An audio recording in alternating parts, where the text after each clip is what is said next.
Alaala 2025. RMN News Special Coverage. Samantala, naranasan na po sa ilang bayan po sa Pangasinan ng moderate to heavy traffic sa bisperas pa lamang ng long weekend.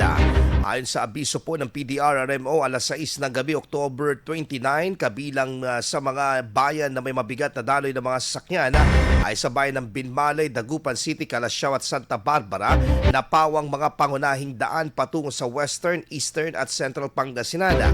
Moderate to heavy naman po sa mga bayan ng Mangaldan, Villasis, sa May Carmen, Alamino City at Lingayen, habang moderate naman sa Bayambang, San Fabian, San Carlos City, Labrador at Pozorobio. Light to moderate naman po ang iba pang bahaging sa natitirang nasabing bayan.